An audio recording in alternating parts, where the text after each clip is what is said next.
Good afternoon, and thank you for joining today's webinar, AmeriCorps and Higher Education Partnering for the Public Good. It is my pleasure to introduce our first speaker, someone who is a champion for the role of service in strengthening our communities and country. Barbara Stewart was unanimously confirmed in February 2018 to serve as CEO of AmeriCorps, the federal agency for national service and volunteering. AmeriCorps brings people together to tackle the country's most pressing challenges, engaging more than 270,000 members and volunteers in service across the country. Barbara, the floor is yours. Good afternoon. Thank you, Sherry, for that kind introduction. And it is so great to see so many of you on the chat and on the video, and appreciate that you are joining us this afternoon for what I anticipate will be a very fun event. We have a terrific set of speakers with us this afternoon, including AmeriCorps alums, representatives of colleges and universities, and our AmeriCorps partners. So we have a lot to cover, and so let's get right to it. As this audience is well aware, higher education is one of the most important investments that anyone can make into their future, and college or technical education prepares Americans. It prepares them for 21st century opportunities. It prepares them for lifelong learning. It prepares them to be a terrific American, and it really enhances their economic opportunities as well. So it's an important foundation for so many of our fellow Americans. And given AmeriCorps' mission, it's no surprise that AmeriCorps is a longstanding partner with the higher education community. As many of you are well aware, when an AmeriCorps member completes their term of service, one of the significant benefits is the receipt of the Siegel Education Award, which is equivalent to the Pell Award, approximately $6,400, and can be used either for paying for future education or paying off student loans. So it's an important source of support for individuals to complete their higher education aspirations, and we're proud that service is part of that commitment. Just a little background statistics: since 1994, when AmeriCorps as a federal agency was first established and our AmeriCorps grant program was first established, AmeriCorps alumni have earned more than $4 billion in education awards, in Siegel Education Awards, and more than $1 billion of that has been used to pay off student loans. And so truly, service in AmeriCorps is making higher education more accessible and more affordable, and for that we're very proud. We've also partnered with many institutions of higher education as partners. The colleges and universities have sponsored our AmeriCorps Vista and AmeriCorps members in a number of different programs. And so our links and connections to higher education are many and varied and all extremely important. And then finally, each year, AmeriCorps members really expand access to college education for so many of their fellow Americans by providing tutoring and guidance counseling and mentoring, and in many other ways. So many Americans have had the opportunity to experience college or technical education because of their work with an AmeriCorps member. So to get to the meat of it, today I have the pleasure of announcing a new initiative. AmeriCorps is announcing our Schools of National Service Partnership and Initiative, an effort to further recognize the fantastic talents, leadership skills, perseverance, and experience that AmeriCorps members bring to their time on campus. And so we're very grateful to the more than 200 universities and colleges who have already committed to being a School of National Service. And we are looking forward to increasing those ranks by many hundreds in the coming years. We really think there is an opportunity for many, many more schools to join us in this really important initiative. Schools of National Service provide additional incentives for our AmeriCorps members, and when they become alums, to attend a School of National Service. And that kind of initiative can take a lot of different forms, either in terms of matching funds or in-state tuition or waiver of fees or other areas of support We're very open to working with institutions to find what works for them. And we're really hopeful that more colleges and universities will follow the lead of the, as I mentioned, 200 plus institutions that already serve as schools of national service. So institutions can join us by, again, providing matching education awards, offering scholarships, offering in-state tuition, covering other costs, providing college credits. We're very, very open. So we are also looking forward to working with our fellow stakeholders to increase awareness of this opportunity, this enhanced benefit of serving with AmeriCorps. And we look forward to partnering with many of you on the phone to reach out to institutions of higher learning in your geographies to encourage their involvement and commitment. So I encourage all of you to take a look at our website where you can find additional information about this opportunity. And again, we look forward to working with you, and our website can help you specifically determine how to sign up and join our ranks. So again, excited to announce this, this new initiative, our Schools of National Service, and really delighted that you have chosen to join us this afternoon to learn more. So we are also joined today by a number of leaders who truly understand the importance of both AmeriCorps and higher education. And I am really delighted to have some great speakers to join me on our first panel. So I would now like to introduce them. Janine Davidson has served as president of Metropolitan State University of Denver since 2017. She's a national thought leader in higher education and on topics such as public service, US foreign policy, and national security. So she has a wide range of expertise. As the president of Colorado's third largest public university, Janine is a fierce advocate for MSU Denver's 19,000 students. And from her first day on campus, she has championed the role public universities play in holding the line on the American dream. Prior to her time at MSU Denver, Janine served as the 32nd Undersecretary of the US Navy. Recently, she served as a presidentially appointed commissioner for the National Commission on Military, National, and Public Service. She's been a great advocate for our work. So Janine, welcome. Thank you.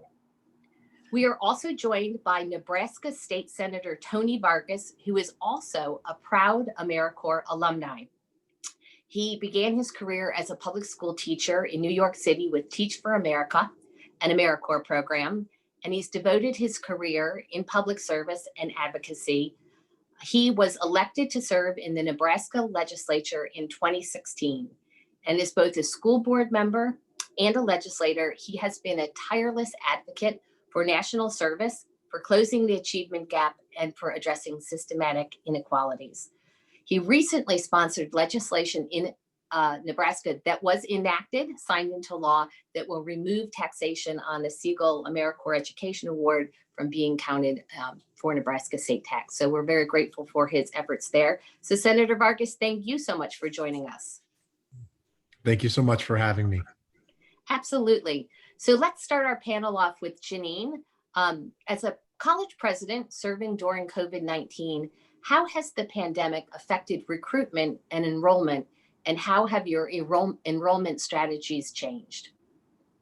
Sure. Well, thank you for having me, and congratulations on this initiative. It's super important. The pandemic has been problematic for higher education. As you know, the pandemic has exacerbated a lot of the trends that we already knew were happening in America. And so our students are right on in there. Students at MSU Denver, about over half of them are first in their family to go to college. Many of them are low income. Many of them are students of color, all communities that have been hit hard by the pandemic. So we really wrapped our arms around our students with emergency assistance. And we did see sort of a roller coaster of enrollment. In the summer, it kind of went up, partly because I think people got federal aid but also lost their jobs potentially. And then in the fall, it went a little bit down. And we're tracking for spring. It's heading even further down. And I think that's a trend across the country, especially in schools like ours, which are open access. And we're surveying students, but, we really don't know all the trends right now. But I think it's just a lot of COVID fatigue and a lot of uncertainty about the future. And so we'll be watching those really, really carefully. Thank you. It's an interesting time, certainly for all of us, and a particularly tough time to be the leader of an institution of higher education. So thank you for your leadership there and all that you're doing to pivot, the word of 2020, to pivot during these difficult times. Senator Vargas, how did your AmeriCorps experience influence your higher education and your public service career? So thank you very much for having me. And Barbara, that's a great question. I actually think about it all the time. I was really fortunate to be part of AmeriCorps through Teach for America in New York City. I was a middle school science teacher, and it has heavily influenced what I do now and my entire career in education and working in higher ed, and now from the school board to the state senate. Being in a classroom, working in a community that is higher need, and where we need to have every single aspect of leadership in the community, in the classroom, and make sure we're accessing all the different points of support is critical. And I realize that's not just in the classroom, that's in every single facet of infrastructure in our public sector. And I think that is important to what Janine just shared, which is we need that in our higher education institutions. And I'm excited about this initiative because had it not been for the service that I was a part of, it has deeply influenced everything I've done since. I've worked with higher education institutions to make sure that we're creating opportunities for affordability, but service within higher education, and making sure our undergraduate and graduate institutions are doing everything they can to better work with and solving community problems. That's why I got into public service in the first place, and why I've been doing it these last 8 years. And so I'm just excited to be here because I think service is the one thing that can bridge any divides we have in our country, and is the way that we can continue to build and heal our great country. Yeah, absolutely. It is the bridge builder. It's the opportunity. When you think about all the bridges that are built when people attend college, the people they meet from other parts of the country, other parts of their community, from different backgrounds, it's a real bridge builder. AmeriCorps also very much that experience, opportunity to meet different people who have different experiences in life. So thank you very much. Janine, I'm curious from your experience on the National Commission, and thank you again for your years of commitment on that and all the work that the Commission did to move forward on a number of issues, but also to advocate for national service as an important experience for all Americans. But I'm curious how that experience shaped your thinking about AmeriCorps, and even more specifically, why do you think it's important for higher education institutions to offer financial incentives to AmeriCorps alumni? Sure. The experience on that commission was really profound for me. And I think for the other commissioners, it was 3 years. I learned a lot about AmeriCorps. I did not have the benefit of serving in AmeriCorps. I didn't really know much about it when I was of that age. And so I learned a lot. I learned exactly what Senator Vargas just shared, the amazing impact it has on the individuals that participate, and how it changes their lives, and how it opens their minds, and how it builds bridges across different parts of the country, different parts of our mindset, even something we really need more than ever today. I agree with you, Senator. Amazing. Also the impact it had on the communities, the programs themselves. I also learned how many things were a part of AmeriCorps that I didn't know, right? And so one of the insights we came away with in that commission is, and it wasn't just AmeriCorps, but definitely in AmeriCorps, there are these great opportunities to serve, and it has such an amazing impact for the people who have the opportunity to serve, as well as for the communities. But then so many people don't know about it.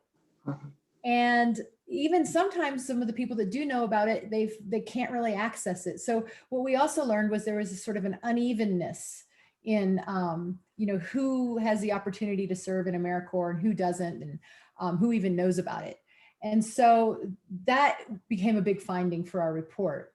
And as you know, the report that we made recommendations to Congress to really improve their support, the financial support for the program, and then really linking up this idea that people who have served in AmeriCorps should get an educational benefit that hopefully will be tax-free everywhere across America too.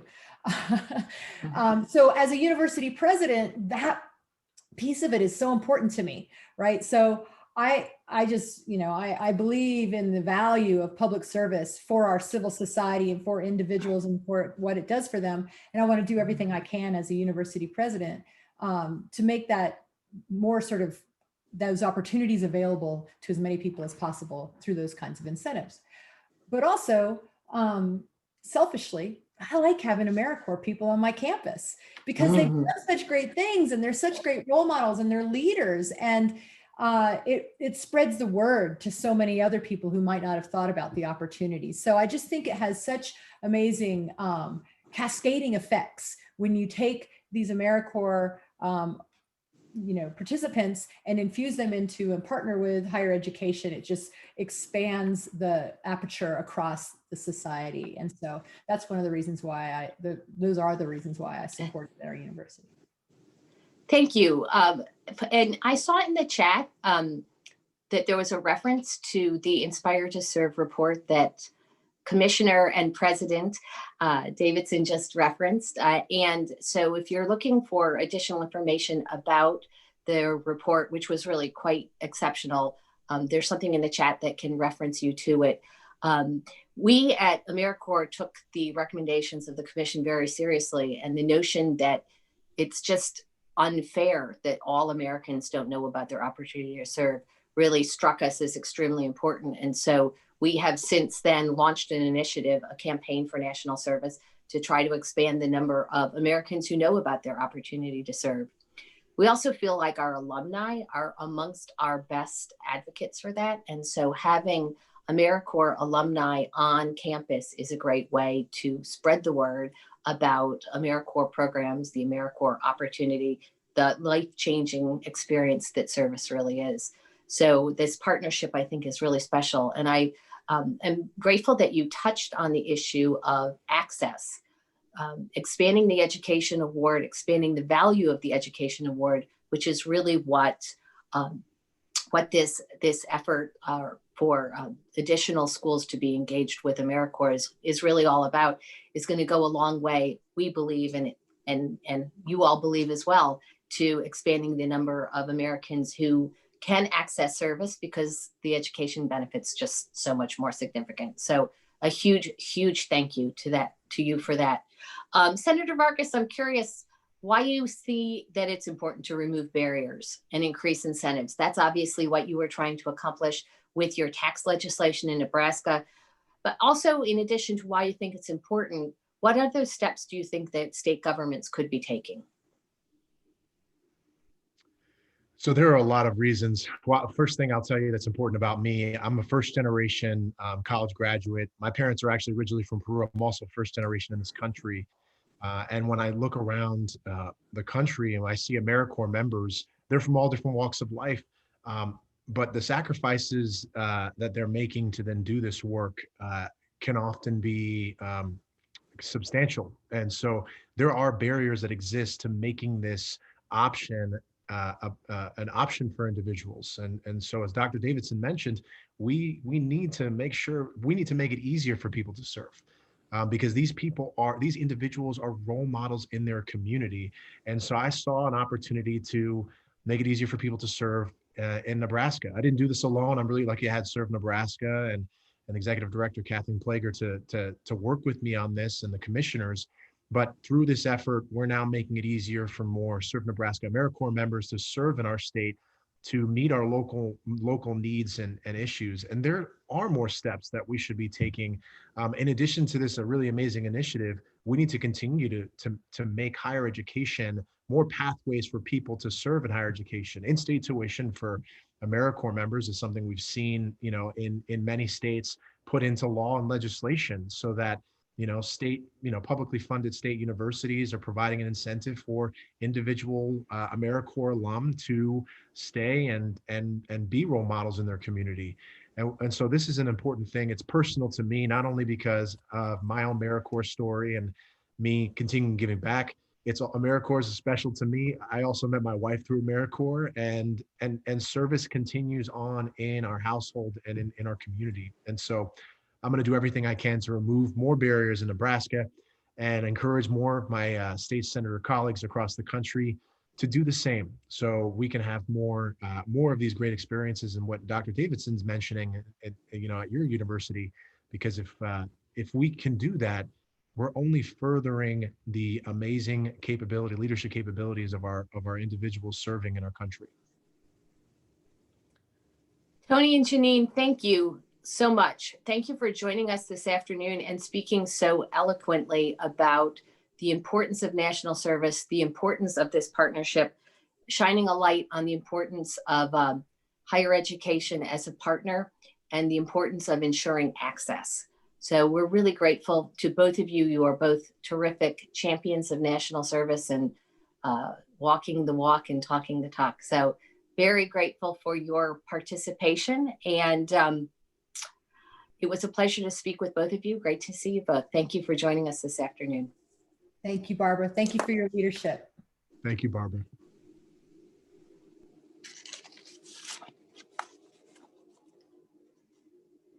So now I have the honor of introducing Paul Glastris, who's going to be moderating our next panel discussion, which I think you're going to thoroughly enjoy.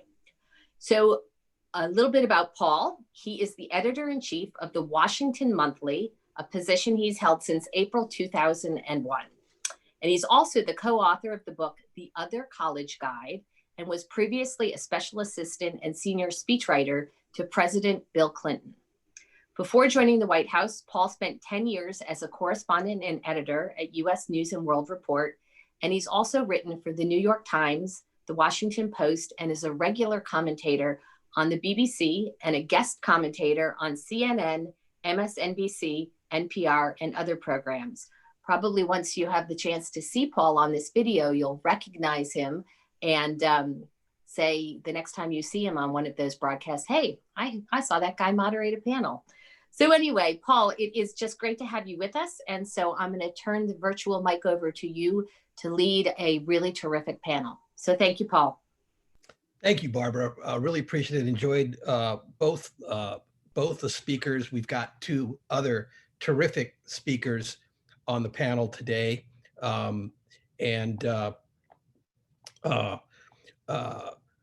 me just say that the Washington Monthly has a long-standing interest in this project, in AmeriCorps, in national service. For decades, a college or a university was considered good if it was exclusive, wealthy, and prestigious. But under political and market pressures, that definition is beginning to shift to schools that do good by providing quality degrees at reasonable prices to non-wealthy students while encouraging those students to become good citizens, active citizens. Since 2005, the Washington Monthly has published an annual alternative college guide and ranking that looks at the contributions to the public good of universities and colleges in three broad categories: upward mobility, research, and providing opportunities for national and public service. One criteria we use in the service category is whether an institution provides financial or incentives to AmeriCorps alum. So this discussion is right on target for us. So let me just introduce very briefly the speakers on the next panel. Jennifer King Rice is Dean of the University of Maryland College of Education and is a professor of education policy. The College of Education provides research and practice-oriented programs to prepare students to be educators, counselors, psychologists, administrators, researchers, and educational specialists.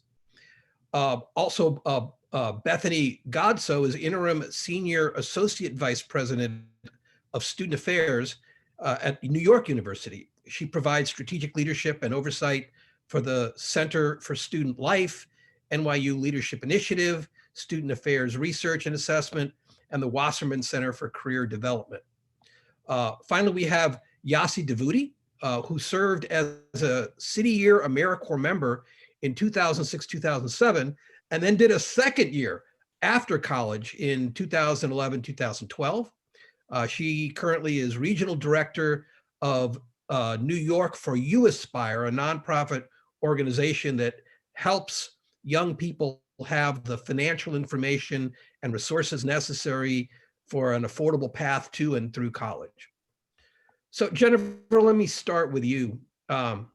This is a tough time for higher education with COVID, budget pressures, concerns about enrollment. Yet the University of Maryland College of Education recently signed on as a school of national service, offering matching funds for AmeriCorps alumni. So not to put too fine a point on it, but why did you do it? And how does this affect your bottom line? So let me just start by saying how pleased I am to be part of this panel today and to share how excited that we are at the University of Maryland College of Education to be an AmeriCorps School of National Service.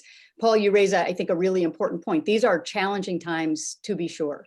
There is no question about it. And the challenges have reached every facet, I think, of higher education. But when this opportunity came along and I understood what the schools of national service are all about, it struck me that this partnership is a win-win-win. That even though we have limited resources, we need to use them wisely, and targeting them to this particular program and students who are AmeriCorps alums is going to help us all. So I see it as a win for the University of Maryland College of Education. I see it as a win for our students, current and prospective, and I see it as a win for schools and communities and society at large. And I want to say just a tiny bit about each of those. As far as our University of Maryland College of Education goes, this program so deeply reflects the values and commitments that we in the College of Education at a public land grant flagship institution hold. We're committed to equity and social justice, to civic engagement, community partnerships, and we're committed to preparing an educator workforce that's diverse and that's civic minded and that's creative and innovative and prepared to meet the needs of diverse learners and to address some of the grand challenges in education today.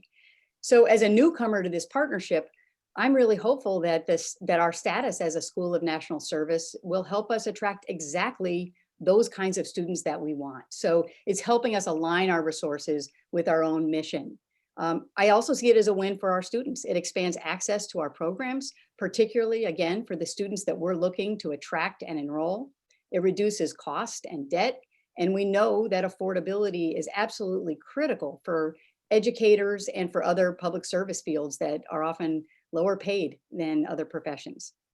And finally, it's also a win for schools and communities and society at large. At our College of Education, we recognize the importance of attracting smart, capable, civically minded community leaders into education. These are the future professionals that are going to shape the next generation of global citizens to participate in our democratic, social, and civic institutions. So really, as I see it, nothing is more important. And this partnership is helping us advance that mission as a College of Education at the University of Maryland. Thanks. That's really helpful. Bethany, Jennifer's institution has only just started a matching grant with AmeriCorps. 4 of NYU's graduate schools have been offering matching scholarship funds for AmeriCorps for quite some time. Why does NYU do that? And how you have a better sense over time of what the benefits to the university are? I'd love to hear about that. Sure. Well, I also want to say thank you for including me and including New York University in this conversation, and thank AmeriCorps for their incredible leadership on what's just such an important issue at always in this country, but particularly at this moment in time.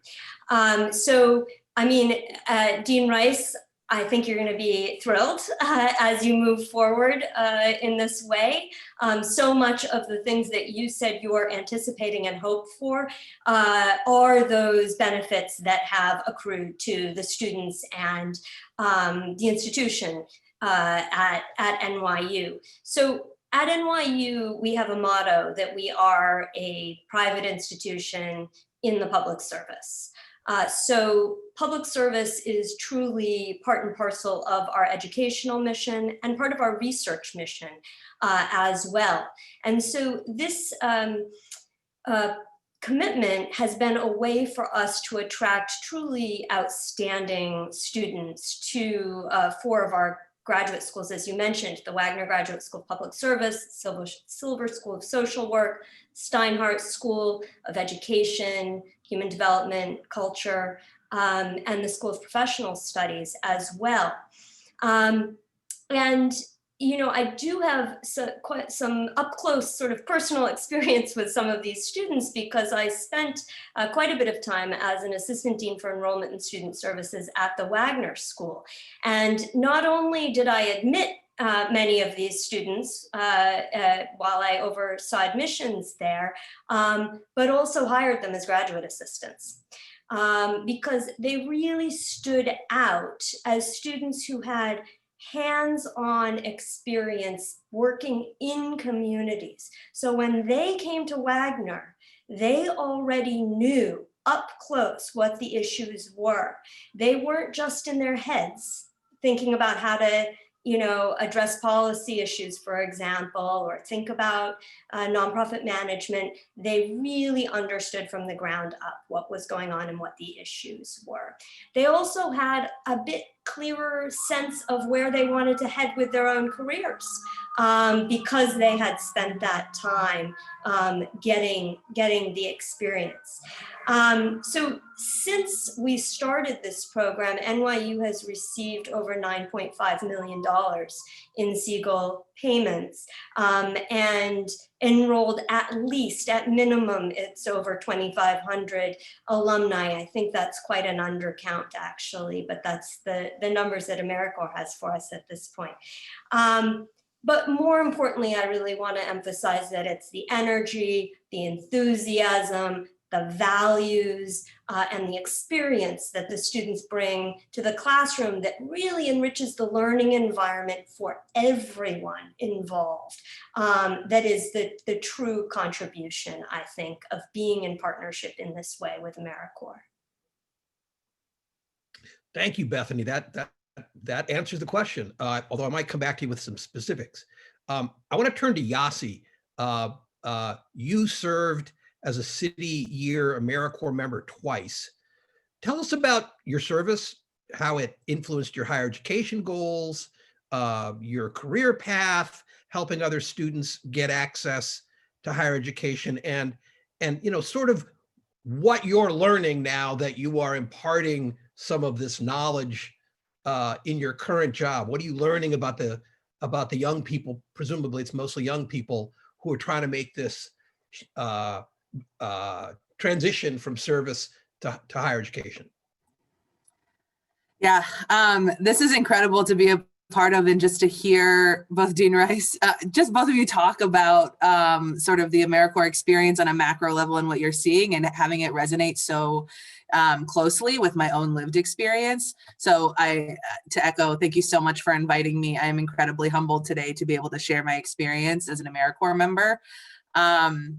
Just a little bit about a background. As a first generation Iranian American, I always had college aspirations, but unfortunately had very little guidance and even fewer funds to make that a reality. And frankly, really struggled academically. So that didn't really help in creating many college opportunities or access to financial aid when I was applying to school. And then ultimately, my senior year, my mom had to sit me down and sort of tell me that I couldn't attend the one university I'd been accepted to because we couldn't afford it. And which of course was very difficult to hear at the time, but I now in hindsight would not have changed it for the world because of course it was that reality that led me to explore AmeriCorps opportunities and ultimately land me at City Year. So I moved here to New York City right before my 18th birthday, which now kind of like, thinking about it is just wild to think. And that year really changed my life and changed my trajectory. I worked at an elementary school here in Brooklyn, which really exposed me to seeing the world outside of myself for the first time and understanding my privilege and my access to education. And just lit a fire and a passion in me that just simply hadn't existed before. So during my core year, I reapplied to college, sort of with what you both were speaking to, with the direction, with the life experience and a newfound drive and purpose. Much of what I experienced my core year was really difficult for me. I was unable to process at the time and really just kind of had very visceral reactions to. And so I ended up double majoring in sociology and Africana studies and used my time in college to really better understand and like have a vocabulary and framework around the educational, economic, and racial inequities that I saw my students experiencing. Looking back, I think had I had the opportunity to increase the power of my Siegel Award, and if that had been available to me at the time, it likely would have influenced my college decision and maybe would have helped make some of my monthly student loan payments a little less painful currently. But I absolutely love my alma mater and appreciate my time there, but I would have loved to have this option to explore. I used my Siegel Award to pay for my first semester of college, and it was tremendously helpful. And so then as I was getting ready to graduate from college, this is not a unique narrative. I wasn't really certain of what I wanted to do in my career, so looked back to City Year, thinking that, that experience had really been a launching pad for my college career and wondering if it could be the same for my professional career.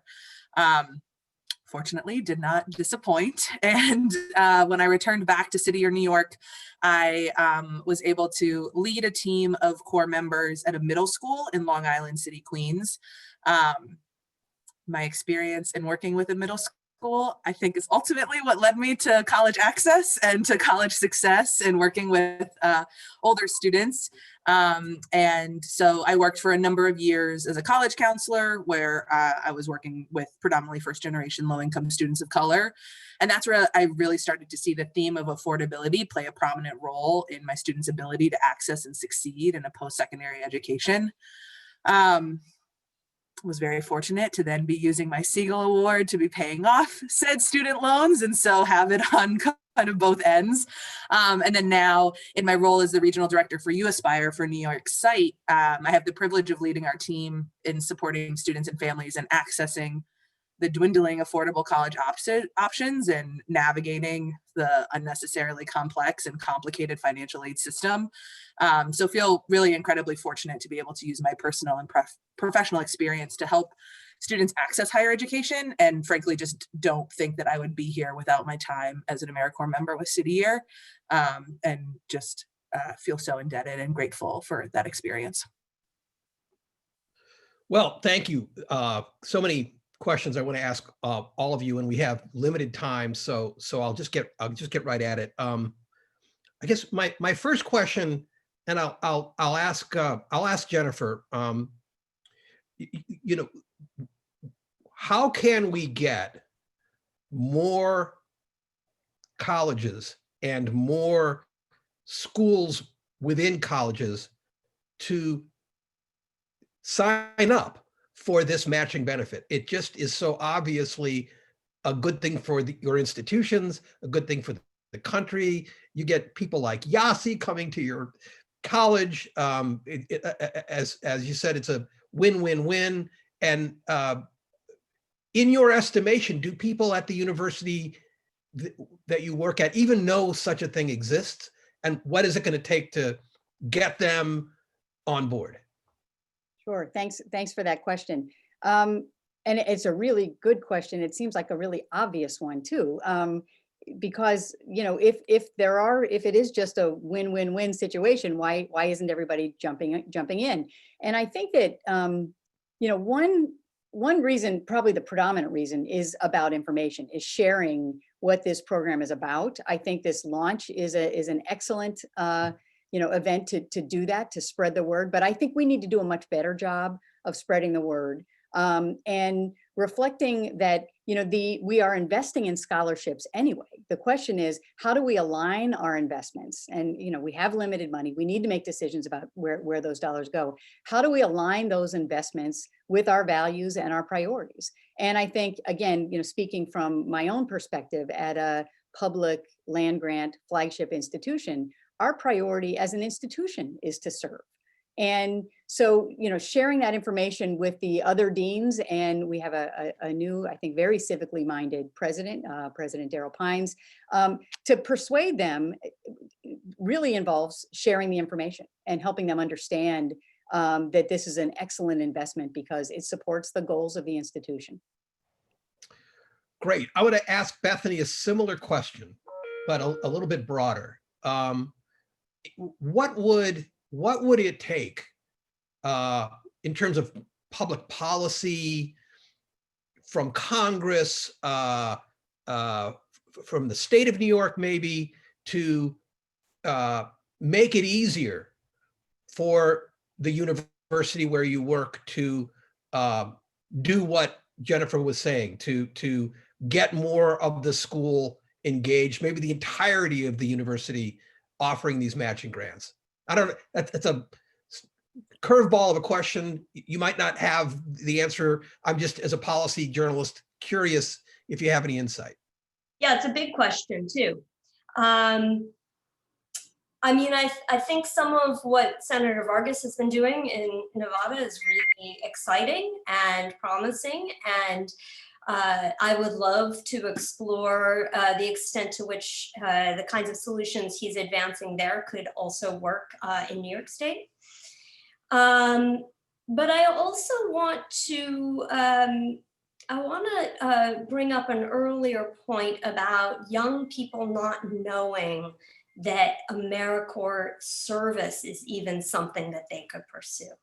So I would love to see a way that we could encourage more partnerships between our institutions of higher education and secondary schools to ensure that kids in high school, maybe even further upstream, are hearing about the value of service.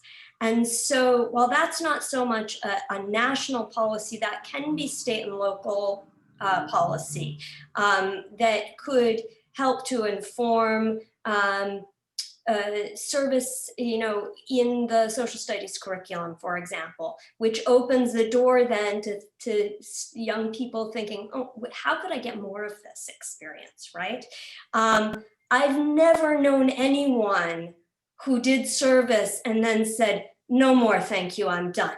It is something that once you catch the bug, once you have the experience, it becomes a way of life and a part of, just who you are in the world. So I think that looking, even younger in our education systems, exposing young people to service, and that opens the door to us doing a better job of letting them know about the AmeriCorps possibility. And if higher education then can come in and say, hey, and you can go and do that and then come to us, and it's going to increase the affordability of the degree. It's going to help you make more of your time in education because you're going to be more self-directed. You'll have developed some of those what I like to call success skills. Some people call them soft skills, but they're really the most important ones, employers tell us now, right? That are going to help with career in terms of intercultural competencies and teamwork and knowing yourself, right? All of that is going to really advance them on their way. So I think it's AmeriCorps, maybe there's some policy role, but there's also a partnership between sort of the public school system and higher education, both public and private, to really make that happen. I think that's absolutely right. Making sure that service is not seen as the alternative to higher education. as much as it is a pathway to higher education. And I think the two have been sort of pitted against each other, or at least in my experience. Sort of the pushback that I got when I decided to take a gap year of, well, are you ever going to go back to school? This is really going to kind of delay your motivation, when the exact opposite was the reality. One of the commenters on the chat did an AmeriCorps year after high school and was saying she was sort of seen as the black sheep because she didn't go directly to college, right? Get off that track. And mom and dad are like, oh my God, I'm so worried about you. And there's an entire chapter in my book, The Other College Guide, walking students through service options and trying to make the point, there's money at the end of the line. You get a GI Bill type thing, you get a Siegel Award. Yasi, how many students that you've dealt with even know such a bonus exists? I think our programs are working really hard to establish more post-secondary pathways, and not just defining college right after graduation as the successful pathway. But I think that it's a combination of both the access to the information and the stigma around taking time off. And so I think it really does require a mindset shift. A lot of, speaking from my own experience, first generation students, if you're not going directly to college, there is a bit of this mindset that not necessarily that you're just deviating from the path, but that you have somehow failed that path. And so I think that it really does require a larger conversation shift to make sure that students see that as an acceptable and promoted pathway, and not an alternative pathway, but really just, like I said before, like another avenue to higher education that could ultimately result in it being more affordable. Right. Let me just switch a little bit and ask Bethany and Jennifer. We don't have a ton of time, so I'm just going to ask both of you sort of the same question.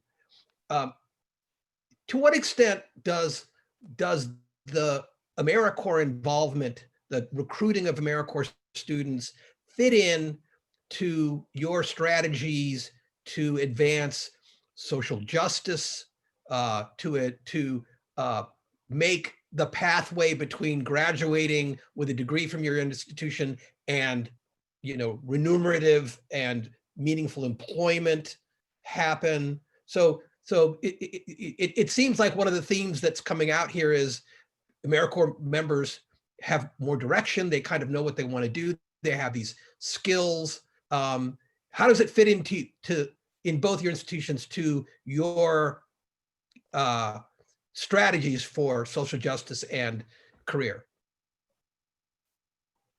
So I'll jump in. So, I think it is central to our strategy. It's not the only thing that we're doing, but it fits, hand in glove with some of our efforts. We're very clear that social justice is part of our value structure. It's a lot of what we do in the College of Education. I will say, Paul, I think when you were saying, how do we get universities to do more of this? I do want to raise your alternative ranking system as a really important part of that. I think to the extent that we don't think of this as an alternative to higher education, as Yasi was saying, but rather it's integrated into what it is that we do. It's core to our mission to do good and to help develop our students and the next generation of global citizens to do good, to contribute to society, not just through their professions, but through what it is that they do through public service. And so these alternative rankings to the status quo, I think, are really important in changing the mindset of university leaders, of college and school deans and so forth. So integrating this into our mission, and that's I think that notion of integration of public service into what it is that we do answers your second question, I think, very directly. That this is simply, these are the students that we want to have at the table. They're the students that we want to be the next generation of educators in Maryland schools and schools throughout the country. So I think that, as I said at the very beginning, this program very much helps us advance that social justice, diversity, equity, inclusion mission of our college. Bethany, same question to you. So I agree, and just to build on with a little bit more focus on the career side, since I do work in that area as well, you know, it's not just about getting students who are going to continue on the path of public service, but who are going to bring that ethic of public service and that value system into other areas as well. So to your point, Paul, about, you know, getting other schools on board, I think it's important that, you know, we try to work with our colleagues to expand beyond sort of the obvious areas of, you know, public service and social work and education, and into business and law and other areas as well. But, you know, I will say one of the great things that Teach for America did was to help young people who wanted to go into public service but didn't understand what it meant to do that, to take the first step. They mimicked the corporate recruiting model. And so it became much clearer for people, like, this is, if you want to go into policy, if you want to go into a career that's going to help you create change on the issues you care about in communities, here's a first step. And here's an application process you can go through that's going to look just like it did for you going through, you know, your college applications or your friends who are going through recruiting in corporate America.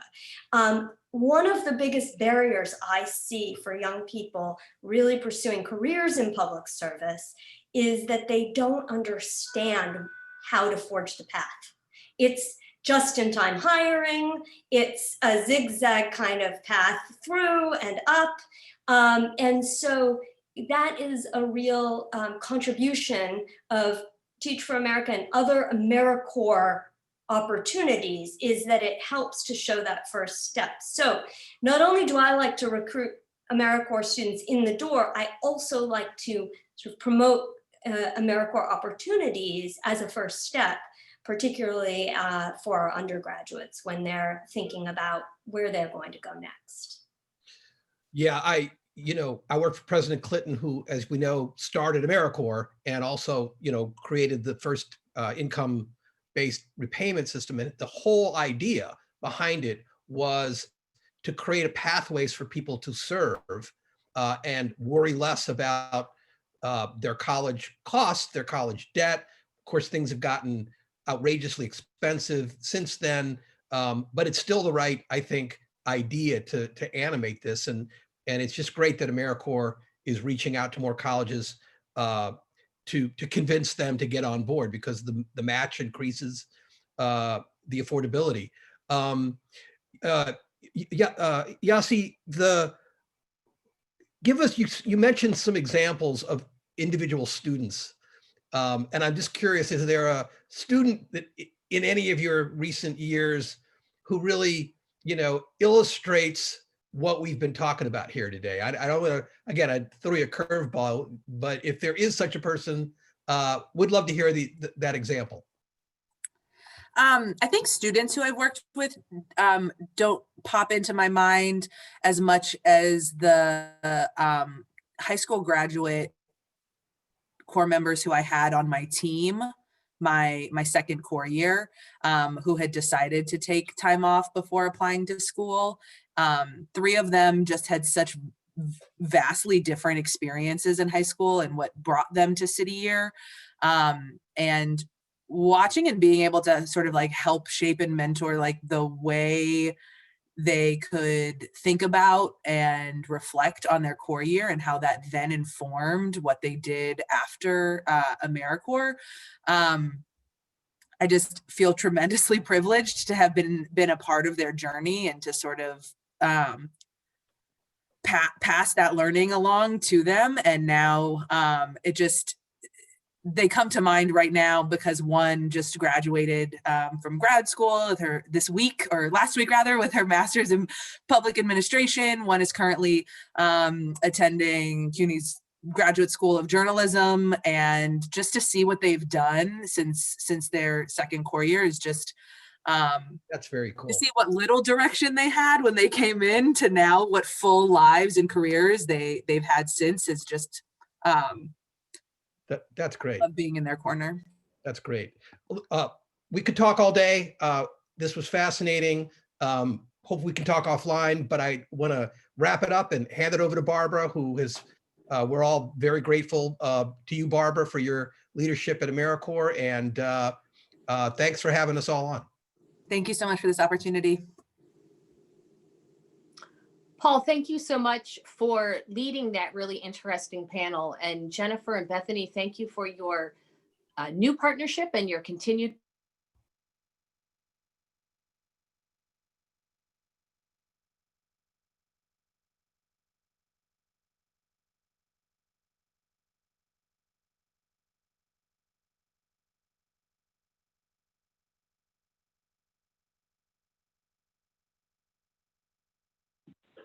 Good afternoon. This is Sherry chiming in. It appears Barbara has gone on mute, so give us just a moment to get her unmuted.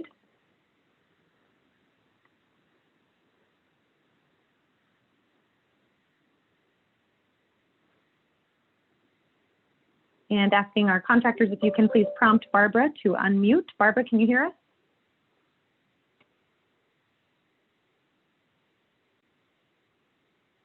All right, it appears that we are having some technical difficulties. So while we wait to reconnect Barbara, I will just continue her thought and say thank you all so much for joining today, particularly to our speakers on the last panel. You've told a really compelling story about the role that AmeriCorps members have in higher education, and it was really wonderful to learn more from all of you.